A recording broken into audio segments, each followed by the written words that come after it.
Quickly, between samosa and spring roll, which one do you like eating most? Between samosa and spring roll, which do you like making the most if you're a Smallchops vendor? I'll leave mine in the comment section.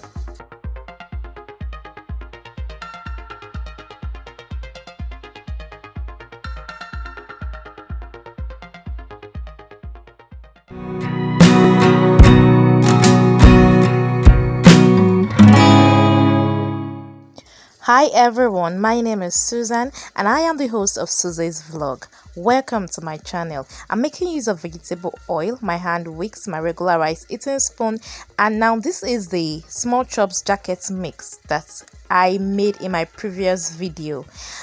I'll also be making use of this measuring cup. They sell it in any baking store you walk into. It has labels or inscription written on it, cup measurements, gram measurements, meal measurements, and this is what I'm going to be using to measure out the water. Now this is the second part of my Smallchops jacket recipe, and this is the wet ingredients part or the batter part. The first thing I want to do is to measure out all my vegetable oil. Please start the vegetable oil, and then once I was through adding that, I went over and added my water. I used 16 cups of water, room temperature, regular, normal, clean water. Now check the description box beneath this video for a step-by-step tutorial or a step-by-step written recipe and measurements of everything I used here. Then once I added my water, I used my hand wicks to mix it in well. At the beginning you're going to notice the lump. Don't worry, it's fine. Just keep adding water and keep mixing. You're going to get a running consistency, not too running. I'm going to keep doing this. Now look at my batter. It's not having any lumps again.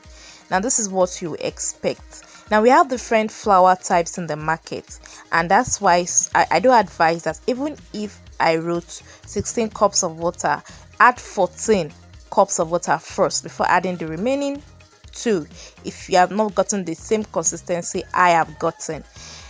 Next, I'm going to do a hand test just like this, an index finger test, to show you that my batter is running but it's still able to coat my finger. This is how you want it to be. So now to my fire. The first thing I did was to scoop out some batter. I'm going to be using this as a glue, as a pastry glue for my Smallchops jacket. And I'm using a non-stick pan. I'm going to drop another link in this video by my recipe channel, Sussy's Cakes Recipe, and you're going to see why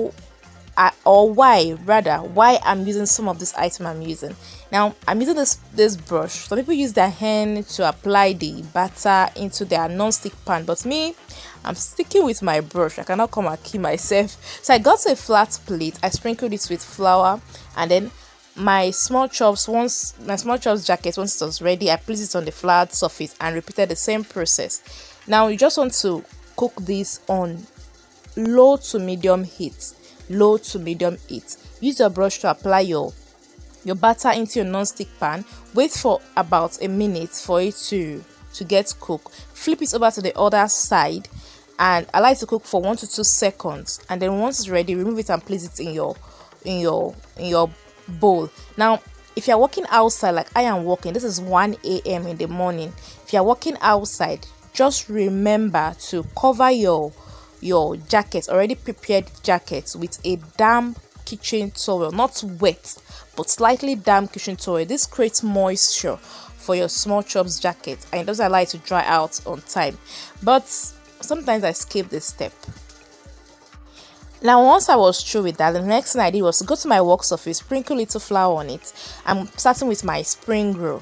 I placed my jacket on it, added my fillings, and I'm going to roll out just like this. Now this is called Springroll.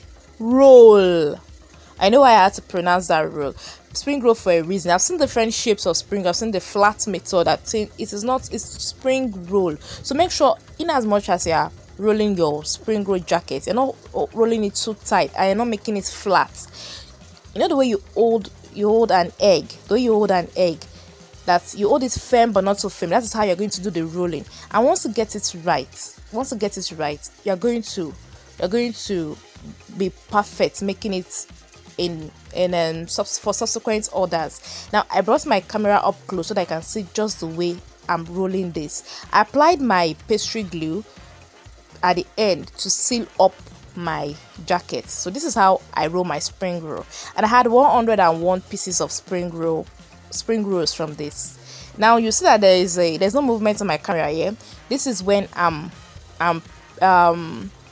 adding more jackets, adding my Smallchops batter into my non-stick pan. So I'm doing this simultaneously, making my jacket and at the same time making my spring rolls and samosa.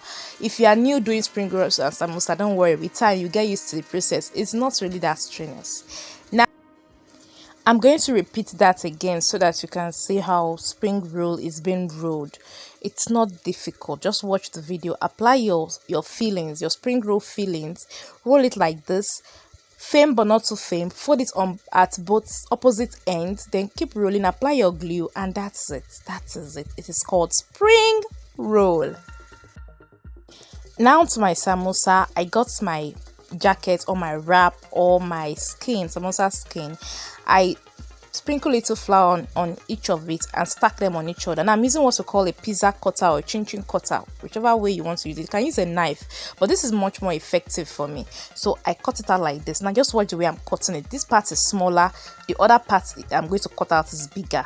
I'm trying to shape it into a rectangular shape, and then I divided it into two, and I'm going to separate each sheet or jacket or skin or wraps from each other. So this gave me about eight jackets. That is for my samosa.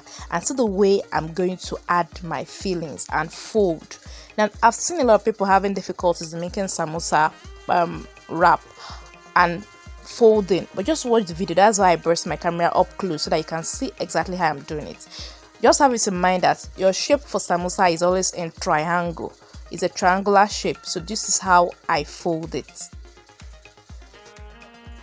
I first added my glue and created a cone just like this, and then I'm going to add my fillings into it. And then after adding my fillings, make sure your fillings is not spilling out. It's not too much. It's not too filled. After adding my fillings, I'm going to add my glue, my pastry glue. I'm going to seal that cone, seal it. This is to prevent your fillings from spilling out. And I'm going to fold it just like this, creating my triangles while I fold. And this is just it. So I'm going to do more of this so that you can see how it is. You can see how it is. Please don't forget to check the description box beneath this video for a detailed recipe of the wet ingredients I added, a detailed measurement of all the wet ingredients that I added. Quickly, I want to talk about storage. Now, because I'm making this for an event that's going to be done around 12 noon, I'm not going to freeze this. I'm just going to place them in my plastic disposable plates or plastic rubbers that have lid, and I'm going to freeze it just like that. Now if you want to store this for next time, want to store this for, let's say, 1-2 days or more, please don't put them in a plastic plate when freezing. They don't freeze properly when you put them in a plastic plate. Put them in a Ziploc bag. Let's say the Ziploc bag in big malls or supermarkets or even in baking stores. Put them in a Ziploc bag, and make sure your Ziploc bag that is not having air inside it, and then you seal it up well and freeze. This gets frozen well. Now my sheets have a measurement. They're always between 7 inches or 6 inches. Yes, 7 inches or 6 inches. This gives me the same shape or the same size every time. So 6 inches or 7 inches. My pan is 10 inches, but my sheets are always between 6 inches and 7 inches. I hope you enjoyed this video. Thank you for watching. See you next time. Bye.